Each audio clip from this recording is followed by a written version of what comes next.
There is an imperative to put a price on pollution, and if there are costs associated with for average families, we will more than compensate those families for those costs. So how will this work? Well, to recap, several jurisdictions already have their own plans or they've opted to go with the feds. So let's focus instead on those that didn't comply. Saskatchewan, Manitoba, Ontario, and New Brunswick. Collectively, that's about half the national population.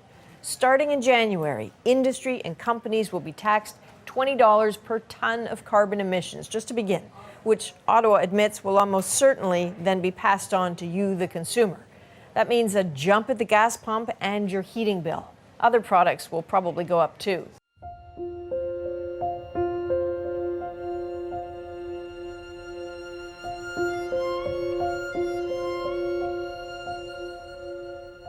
If you ever went to Dubai or Qatar or any one of these oil-rich countries, you can tell they have oil riches.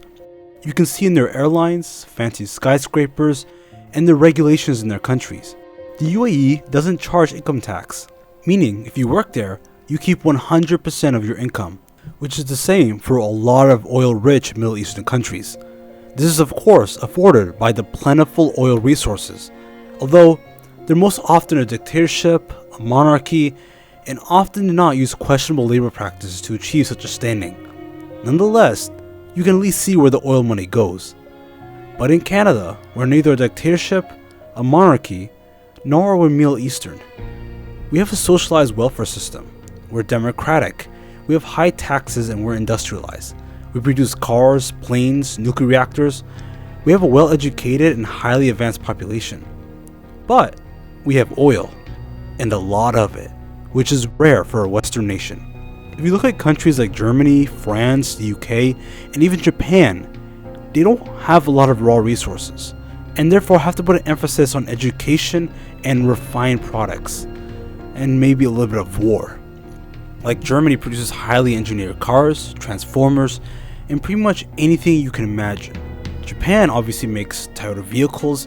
They're home to Sony, Nintendo, Toshiba, Panasonic. They make advanced lithium-ion batteries, which is present in most devices, and even large amounts of aircraft parts. Without a bunch of oil and mining resources, it's imperative that these countries maintain a high GDP on manufacturing and skills rather than raw resources. The other side of the spectrum is that countries that produce a lot of oil and have a lot of resources, like the US, but the US also happens to have 300 million citizens and an enormous army to support. So whatever extra oil they may export is hardly measurable to the amount of oil they consume within the country. So even with the recent shale boom producing huge amounts of oil, so much so that the US actually changed the 1973 oil embargo to allow oil exports from the United States for the first time in almost 40 years, you could say that everything is going well. But you see, this is where Canada is different. We not only have oil, but we produce a lot of other highly refined products. We also produce a lot of gold, diamonds, uranium ore, wheat, lumber. So the question becomes, why do our taxes look like this? And our government budgets still look like this? And our cities still look like this? Well, it's unfair to compare ourselves to countries like Bahrain and Qatar and UAE, as they're in every possible way the opposite of Canada. But one country isn't. Norway. It's a Western, democratic nation with high taxes, a developed and skilled population. It also has high fuel prices despite comparable oil reserves. But Norway has one trump card hidden up their sleeve. They may not have flashy buildings or luxury airliners. They do have a $1 trillion investment account. Yes, $1 trillion US sitting in a single investment account. A fortune amassed over years from the royalties and taxes collected on the oil riches of the country, carefully stocked away for a later date. To put this in perspective, Norway is a country of just 5.2 million people. That's basically the population of the Greater Toronto Area. And with a population like that, with the largest sovereign wealth fund on the planet, that's enough to give every single man, woman, and child in the country $190,000 cash. And this is alongside the UAE, which has the second largest sovereign wealth fund of $828 billion. Kuwait comes in at $642 billion. Qatar has $320 billion stocked away. Even South Africa has a wealth fund of $160 billion. So these countries aren't just frivolously throwing this money away. They got huge amounts of wealth stocked away despite the lavish buildings, planes, and cities. So where Saudi Arabia can kill journalists with impunity, and UAE has Dubai and Emirates, Norway has enough cash to buy the entire company of Apple. The question is, where does Canada's oil wealth go? Well, as you may have guessed, thanks to government policy, it has been completely and absolutely mismanaged and squandered into oblivion. Most Canadians aren't aware of how badly mismanaged our oil sector is, but the rest of the world does, and they're swiftly taking advantage of our incompetency. Can you guess what a barrel of Canadian crude oil sells for?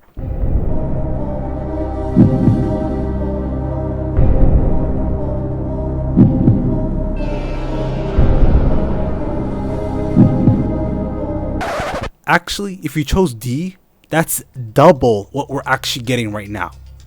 Right now, you can buy a barrel of Western Canadian Select for $17 US. No, you heard that right. In the current market where the Brent crude price is $79.35 or WTI sells for $69, in true Canadian fashion, we managed to make an ass of ourselves on the world stage. So much so that we can't even get a solid $20 bill for a barrel of our oil. Meaning, people who aren't us are getting rich off our oil. And we're completely okay with this. To understand how a simple concept of selling oil and getting rich from it could be completely and utterly screwed up, we need to understand why our oil is being sold for so little. Right now, Canada exports 99% of all of our oil to one place, the US. And we all know from Trudeau's economics class, if you have one customer, that customer dictates the price, which is one of the reasons the NAFTA negotiations went so horribly wrong for Canada. We simply do not sell our oil to anywhere else, which gives the US huge leverage when it comes to negotiations. Hence why they can literally discount our oil 4 times lower than the global market price. And of course, Canadians right here at home are still paying full price for gasoline with a little bit of that sweet, delicious Trudeau carbon tax on top. So next time you fill up at the gas station, remember, you're paying extra for your gas, so our American friends don't have to. Of course, if you're not a politician, this is obviously insane. And the most logical answer to solve this problem is to build pipeline capacity to export our oil to one, if not hopefully both coasts of the country.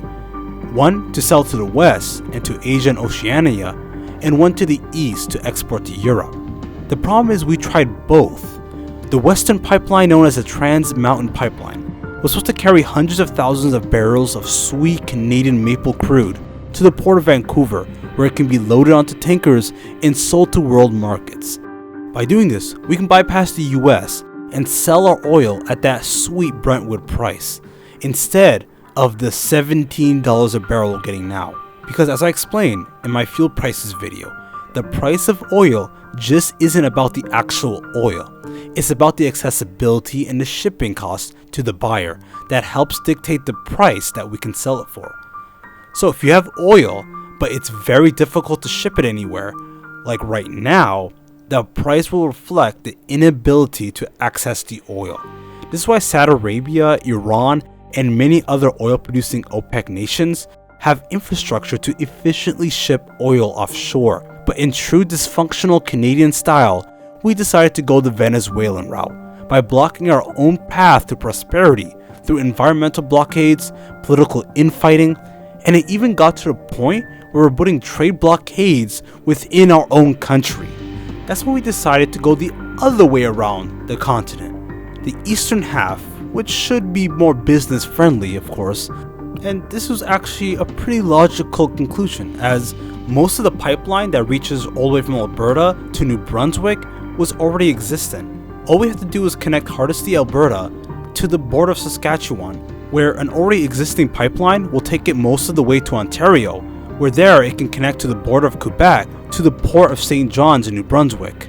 Most of the work was actually done, yet even this was blocked, as Quebec lobbied that it will be environmentally hazardous and unsafe, even after the National Energy Board spent $1 billion just reviewing the project application. Yes, this is money coming out of your taxpayer dollars, completely squandered.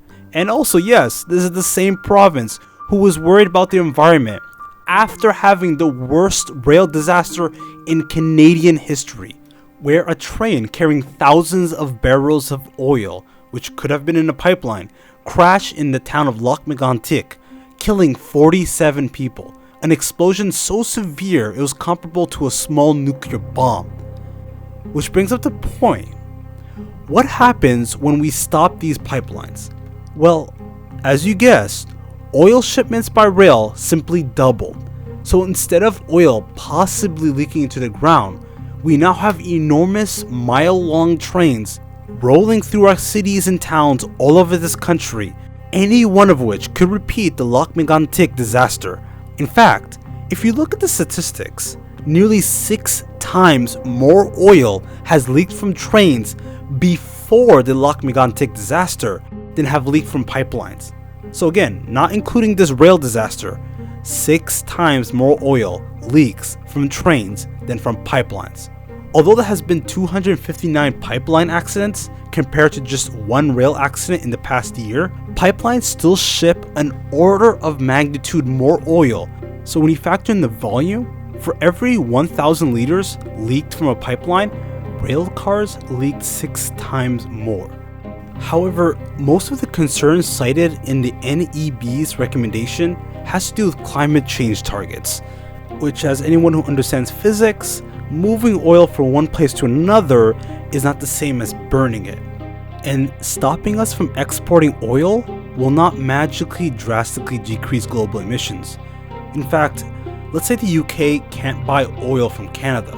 Do we honestly believe that the British will ground their planes and stop driving and cease all economic activity? Of course, they'll just replace the missing supply from another willing supplier, which will most likely be one of the same Middle Eastern countries that we love to condemn and virtue signal to. The irony is kind of lost here because the same week that a Saudi journalist was killed, and where earlier we had that whole trade spat with the Saudis about human rights and stuff, again, in typical Canadian fashion, we destroy our own pipeline projects, yet we still import 5 million metric tons of oil from where? You guessed it, Saudi Arabia. So it's not bad enough that we can't sell our oil to other countries, but we can't even ship it within our own country. The eastern half of Canada doesn't receive enough oil, meaning we have to import oil into this oil-rich nation. So we're buying oil from countries we don't like. We're selling our oil for enormously discounted prices, making other countries richer. While here at home, we see no financial benefit. We're still paying much more for gas than our American counterparts.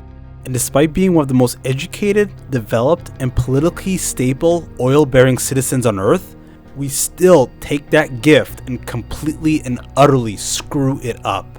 And what's scary is if you look at other countries like Venezuela, who has the largest oil reserves, their population is growing poorer by the day. Prices continue to rise, where wages continue to stagnate, all on top of record high inflation. And yet on top of this, Venezuela somehow has to import oil because the oil in their own country is too expensive and too overregulated to use or refine. Does this sound familiar? These are all the hallmarks of giving power to the wrong people. People who seem to care more about virtue signaling and unrealistic ideals like an oil-free world while still driving gasoline-filled cars and enjoying all the benefits that oil has brought to our civilization. This is not to be a shill video for big oil, and I promise you I'm not a lobbyist for big oil. But as someone who used to be personally anti-big oil, seeing the utter stupidity and complete incompetence that comes with the stance of being anti-oil, where we're still selling our oil, that oil is still being burnt into the air, but we neither have less oil consumption, nor do we have any money from that oil. So while Canadians continue to pay high gas prices, all while we continue to handicap our own oil industry, which only forces us to subsidize the US with cheap, unlimited oil so that they can go ahead and pollute the earth for much less. The fact is, if we're going to burn fossil fuels, we as Canadians should at least benefit from the fossil fuels we sell, at the very least. Because if we don't, someone else will.